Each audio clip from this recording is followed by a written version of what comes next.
नमस्कार, मैं हूं नरेश कुमार भारी, assistant professor in political science, government girls college Taranagar.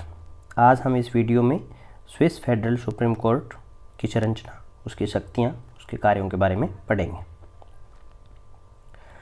Swiss federal supreme court की स्थापना 1848 के संविधान में हो गई थी, लेकिन उस समय के संविधान में उसको बहुत कम शक्तियां दी गई थी।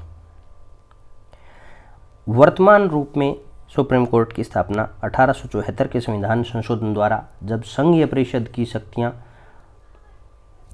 कम कर दी गई, तब इसकी शक्तियां बढ़ाई गई। हमें पता है कि स्विट्जरलैंड में 1848 का संविधान, फिर 1874 का संविधान और आज जो संविधान है वह 1 जनवरी 2000 को लागू संविधान है। तो 1874 के संविधान में सुप्रीम कोर्ट की शक्तियां बढ़ा दी गई थी। वोड नामक कैंटन की राजधानी लोसेन में सुप्रीम कोर्ट स्थित है। लोसेन शहर का नाम है, कैंटन का नाम है वोड। वोड नामक कैंटन की कैपिटल में यह स्थित है। सुप्रीम कोर्ट की शक्तियों में लगातार वृद्धि होती रही है।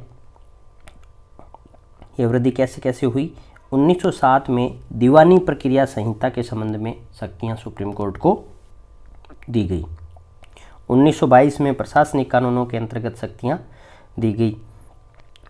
1937 में फौजदारी संहिता से संबंधित शक्तियां सुप्रीम कोर्ट को प्रदान की गई। आज सही मायने में सुप्रीम कोर्ट देश का सर्वोच्च न्यायालय बन चुका है। पूरे संघीय क्षेत्र के लिए एक ही न्यायालय है।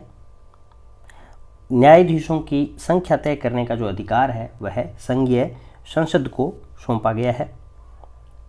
आज स्विट्जरलैंड की सुप्रीम कोर्ट में 26 न्यायाधीश हैं और 12 वैकल्पिक न्यायाधीश हैं। वैकल्पिक न्यायाधीश उस समय कार्य करते हैं जब स्थायी न्यायाधीश किसी कारणवश अपने पद पर कार्य नहीं कर रहे होते हैं। न्यायाधीशों का चुनाव संघीय संसद द्वारा किया जाता है। सुप्रीम कोर्ट के न्यायाधीशों का चुनाव संघीय संसद के द्वारा किया जाता है। कोई भी स्विस नागरिक जो प्रतिनिधि सभा के सदस्य बनने की योग्यता रखता है वह न्यायाधीश चुना जा सकता है। न्यायाधीशों के निर्वाचन में कई बातों का ध्यान रखा जाता है। सभी राजकीय भाषाओं, बड़े राजनीतिक दलों और प्रमुख धर्मों को प्रतिनिधित्व मिल जाए, ऐसा ध्यान रखा जाता है।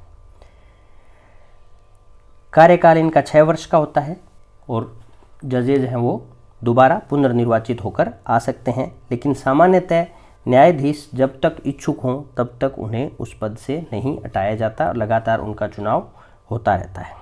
केवल अध्यक्ष और उपाध्यक्ष पुनर्निर्वाचित नहीं हो सकते, वो अपने पद पर 2 वर्ष बने रह सकते हैं। इनकी योग्यता पर संविधान मौन है। वे व्यक्ति जो प्रतिनिधि सभा का सदस्य बन सकते हैं, न्यायाधीश का चुनाव लड़ सकते हैं। वेतन न्यायाधीशों को 53,000 फ्रैंक तथा अध्यक्ष और उपाध्यक्ष को 3600 और 2400 फ्रैंक इस 53,000 के अतिरिक्त मिलते हैं। वैकल्पिक न्यायाधीशों को कार्य करते हैं केवल उस दिन का वेतन मिलता है। पेंशन की व्यवस्था है। यह पेंशन न्यायाधीशों को तभी मिलती है जब उन्होंने 10 वर्ष कार्य किया हो। पेंशन सेवा काल के अनुपात में तय होती है। न्यायालय के विभाग। न्यायालय में 3 विभाग हैं: संवैधानिक तथा प्रशासनिक कानून का न्यायालय, दीवानी कानून का न्यायालय तथा फौजदारी अपील का न्यायालय। फौजदारी विभाग से अध्यक्ष का चुनाव प्रत्येक मामले के लिए होता है। फौजदारी अध्यक्ष का चुनाव होता है, वह प्रत्येक मामले के लिए चुना जाता है, लेकिन शेष 2 विभागों के अध्यक्ष का चुनाव संघीय सर्वोच्च न्यायालय की बैठक में होता है। प्रत्येक विभाग में 9 तक न्यायाधीश हो सकते हैं। प्रत्येक विभाग के लिए गणपूर्ति है, कोरम है, वह अलग अलग होता है। सभी निर्णय बहुमत से किए जाते हैं। बराबर के मत पर विभाग के अध्यक्ष का निर्णायक मत होता है। न्यायालय की कार्रवाई खुले में होती है तथा गुप्त कार्रवाई भी की जा सकती है। जो संघीय संसद का अधिकार क्षेत्र है वो 3 तरह का है। संवैधानिक क्षेत्राधिकार में आता है संवैधानिक अधिकारों का उल्लंघन। अगर किसी नागरिक के संवैधानिक अधिकारों का उल्लंघन हुआ है तो वह सुप्रीम कोर्ट को अप्रोच कर सकता है। नगरीय संस्थाओं की स्वायत्ता, अंतर्राष्ट्रीय तथा कैंटनों के मध्य संधियों का उल्लंघन, राज्य मंडल और कैंटन तथा कैंटनों के मध्य विवाद हो तो सुप्रीम कोर्ट का दरवाज़ा खटखटा सकते हैं। दीवानी, फौजदारी तथा प्रशासनिक मामले तथा कैंटनों के प्रशासकीय कानून संबंधी मामले, ये संघीय संसद का अधिकार क्षेत्र है। जहाँ तक न्यायिक पुनरीक्षण जुडिशियल रिव्यू की बात है, जुडिशियल रिव्यू से तात्पर्य होता है कि सर्वोच्च न्यायालय की वह शक्ति जिसके तहत वह केंद्र या राज्य विधानमंडलों के द्वारा पारित कानून और कार्यपालिकाओं द्वारा पारित आदेश को इस आधार पर उस मात्रा तक शून्य साबित कर सकता है जिस मात्रा तक वह संविधान के अनुरूप ना हो। दूसरे शब्दों में जुडिशियल रिव्यू से तात्पर्य है कि सुप्रीम कोर्ट संसद के बनाए कानून को खारिज कर सकती है अगर वह संविधान के अनुरूप उसे नहीं मानती तो। ऐसा भारत की जो सर्वोच्च न्यायपालिका है उसे जुडिशियल रिव्यू का अधिकार है, जुडिशियल रिव्यू की शक्ति है।